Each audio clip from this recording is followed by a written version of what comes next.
The speech that changed the entire trajectory of Naruto, and also real life in itself to the audiences. You see, typically when you think of a very impactful speech, you typically look at the main protagonist, the hero, or a side character that had a profound impact on the storyline or plot of the story. But what I feel like Naruto does a good job at is giving us the perspective of the villain. We never really get the perspective of the villain, why he did what he did, or why things turned out the way they did. And I feel like Naruto's perspective on the Pain arc was amazing. If you remember correctly, Pain gave a certain speech. It's called the Cycle of Pain speech. And that's what I want to talk about today. I want to talk about how this revolutionized the show's trajectory, but also served as a profound commentary on the cycle of hatred prevalent in real life. And I want to shed light on the destructive nature of our own hatred in our own society, in which I would delve into the actual influence of politics on the speech and actually examine the role of government stability in everyday citizens who strive for peace. Let's get to this video. You see, the Cycle of Pain delivered by Pain, a complex antagonist, significantly altered the course of Naruto's series. The speech introduced a philosophical element that questioned traditional notions of good and evil, and cast a sympathetic light on the actual origins of Pain's pain. It revealed that pain and hatred were interconnected, perpetuating a vicious cycle that drove individuals towards vengeance. This introspective narrative shifted and provided deeper understanding of the character's motivations and fostered empathy among the audience. The speech even also served as a powerful allegory, opening the audience's eyes to the cycle of hatred present in real life. Pain's tale mirrored the experiences of so many individuals who have suffered trauma and loss, whether that be the death of a family member, whether that be abuse, child abuse, whether that be just a loss in school life. It highlights the dangerous consequences of unresolved pain and the perpetual cycle it engenders. By drawing these parallels, Naruto actually encouraged viewers to reflect on the damaging effects of hatred within their own lives, but society as well. Politics also plays such a crucial role in shaping the effects of Pain's speech. The context of government stability or the lack thereof influenced Pain's delusionment and subsequent desire to create a new world order. In the world of Naruto, corrupt and ineffective leadership contributed to the perpetuation of pain and hatred.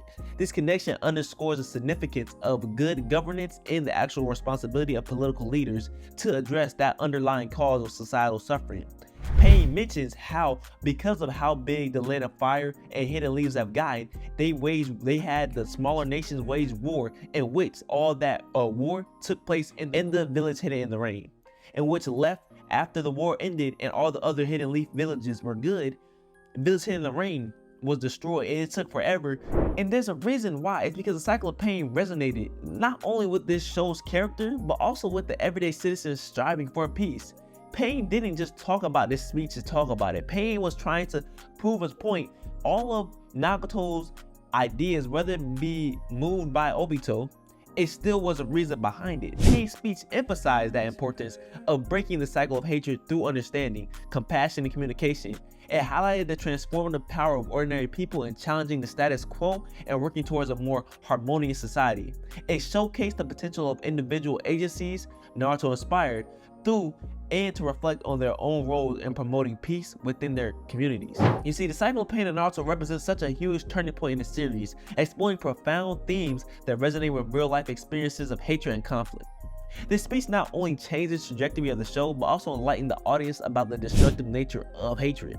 By examining the influence of politics, government stability, and the actions of everyday citizens, Naruto portrayed a powerful narrative that literally encourages introspection and promotes the pursuit of peace. It serves as a reminder that breaking the cycle of hatred begins with individual understanding and a commitment to empathetic action.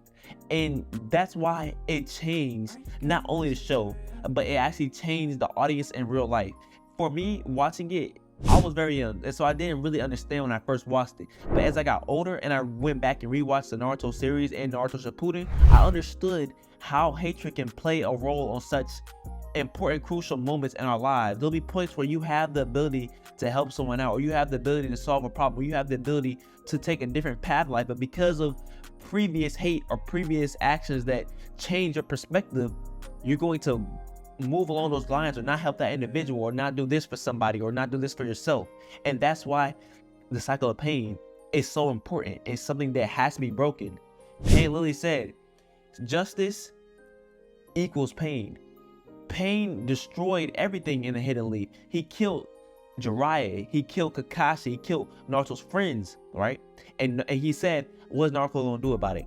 Naruto said, I'm gonna kill you, and I'm gonna get justice, and he's gonna stop the cycle of pain. Pain described that that's not gonna do anything, that's gonna create more hatred. Because guess what? What's gonna happen to all Pain's family, all his friends?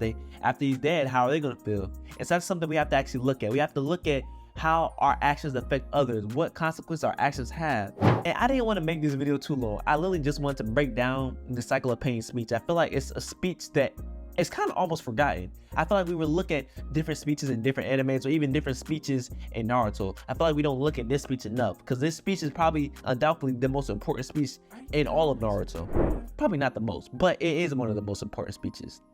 And yeah, I just want to talk about that and kind of break down and analyze the cycle of pain speech. Thank you for tuning in with me. Y'all know how it is. Y'all have a blessed day.